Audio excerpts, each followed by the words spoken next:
उत्तराखंड को यूं ही देवभूमि नहीं कहा जाता है। यहाँ हर पहाड़, हर पर्वत और हर नदी के साथ कई कहानियां जुड़ी हैं। ऐसी ही आज हम आपको एक कहानी सुनाएंगे स्वर्गारोहिणी की। कथाओं के अनुसार महाभारत के पांडव भाई इसी रास्ते से होते हुए स्वर्ग की ओर गए थे।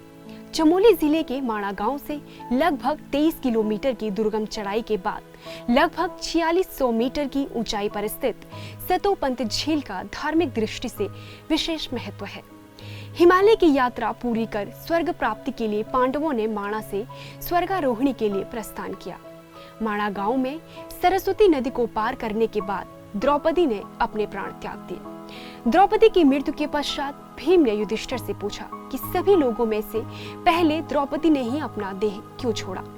इस सवाल का जवाब देते हुए युधिष्ठिर ने कहा कि 5 पतियों के होने के बावजूद द्रौपदी अर्जुन को लेकर पक्षपात करती थी, अर्थात वो अपने 5 पतियों को बराबर नहीं समझती थी, इसलिए वो स्वर्ग तक की यात्रा पूरी नहीं कर पाई।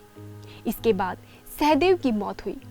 सहदेव ने माणा से 4 किलोमीटर आगे आनंदवन नामक स्थान पर प्राण त्याग दिए। इसका कारण था सहदेव को अपने आप को सबसे अधिक बुद्धिमान समझना। इसके बाद नकुल ने सहस्त्रधारा के समीप अपने प्राण त्यागे।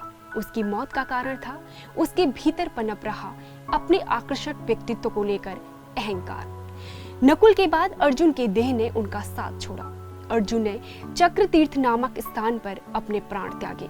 जब भीम ने युधिष्ठिर से इसका कारण पूछा तो उन्होंने बताया कि अर्जुन को अपने बल और दक्षता पर बेहद अभिमान था, इसलिए वो अपनी यात्रा पूरी नहीं कर पाया। अब भीम, युधिष्ठिर और एक काला कुत्ता शेष रह गई, लेकिन इसी बीच भीम ने भी सतोपंत में उनका साथ छोड़ दिया। भीम की मौत का कारण बना उनकी दूसरों की भूख की परवाह किए बगैर अत्यधिक भोजन करने की प्रवृत्ति। युधिष्ठिर ने अपने आगे की यात्रा उस कुत्ते के साथ पूरी की।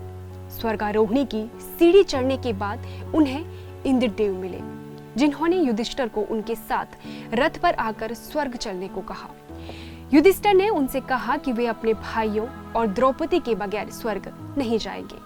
इंद्रदेव ने उनसे कहा कि वे सभी उन्हें स्वर्ग में ही मिलेंगे। इंद्रदेव का जवाब सुनने के बाद युधिष्ठिर एक शर्त पर रथ पर चलने के लिए तैयार हुए कि वो काला कुत्ता भी उनके साथ जाएगा, क्योंकि उसने अंत तक उनका साथ नहीं छोड़ा।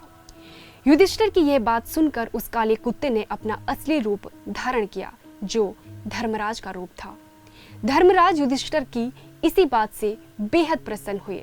परिणाम स्वरूप युधिष्ठिर इंद्र के साथ रथ पर बैठकर अपनी देह के साथ ही स्वर्ग पहुंच गए। अगर आप हमें फेसबुक पर देख रहे हैं तो हमारे फेसबुक पेज को लाइक करें, यूट्यूब पर देख रहे हैं तो हमारे चैनल को जरूर सब्सक्राइब करें और बेल आइकन दबाना ना भूलें।